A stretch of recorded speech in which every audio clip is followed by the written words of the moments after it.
things are already starting to cook up in terms of anticipating who Auburn might lose, but also gain. Let's talk about a departure that was maybe a little bit surprising for some Auburn fans.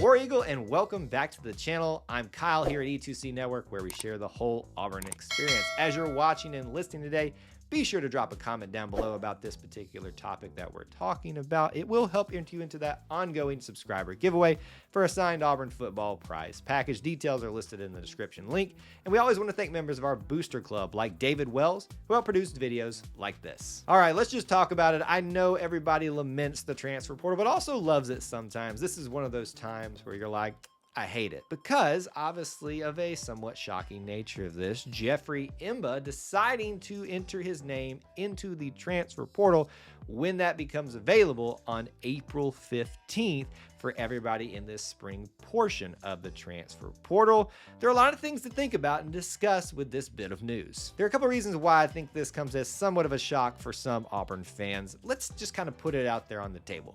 There weren't a lot of great things to take away from the Harsin era of Auburn football. I don't want this to become a bashing session because that is just repetitive and monotonous at this point, but it's just the reality of what it is. But this commit, this recruit that he brought in, one of the best, if not the best, JUCO defensive lineman at the time, brought in by Harsin, was a big moment for him at that point in time.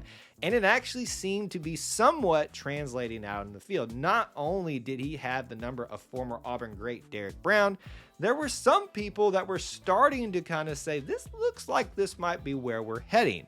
So it really sucks to not have him here anymore, but it's just the reality of the transfer portal. Sometimes people just want to find better situations for themselves. Let's take a look at his announcement post on social media for entering the transfer portal. We won't read the whole thing, but I'll give you this little excerpt from it.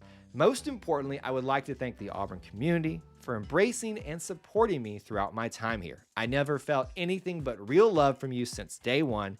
You are all a big family and made me a part of it. I will always remember and appreciate you. The time has come for me to enter the transfer portal and take the next step as a football player.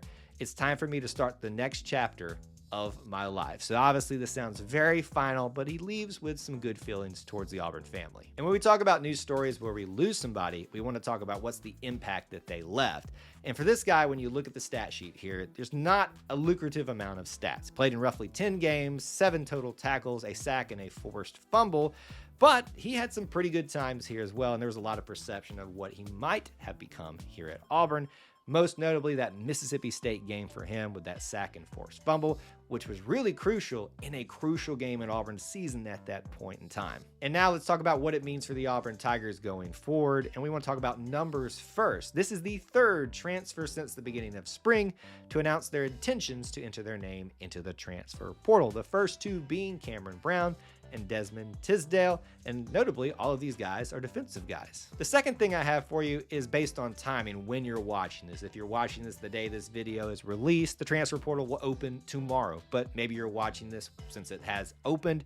Obviously, this could be the first of a wave of players leaving the Auburn Tigers. My biggest stressor to you, don't panic. This is what all teams are going to be going through varying degrees right now. So don't be shocked if you see this as the first of a wave of things coming. Number 3, what might be the reason for him deciding to go into the transfer portal at this point?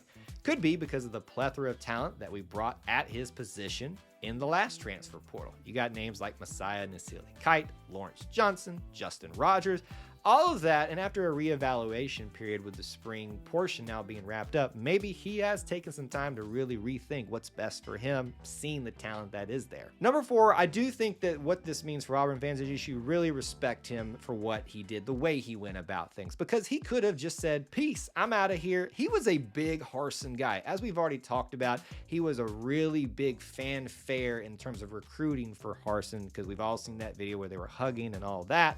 I really do like the fact that he stuck it out for spring ball, tried to see how he fit in, and then made his decision, and obviously left with, as you heard in his post, in good terms. And finally, what this also means is that there's now a defensive lineman spot opened up for the transfer portal that will also be opening up depending on when you're watching this. So we'll watch to see if that spot will be filled. So there you have it, the news of Jeffrey Imba leaving the Auburn Tigers and our thoughts on it. We're going to miss you, and we wish him the best. Make sure you drop a comment down below your thoughts on this particular topic to be entered into that subscriber giveaway, and be subscribed because that's part of the process too. And always check out the links in the description for ways that you can help support us here at E2C Network, where we share the whole Auburn experience. War Eagle.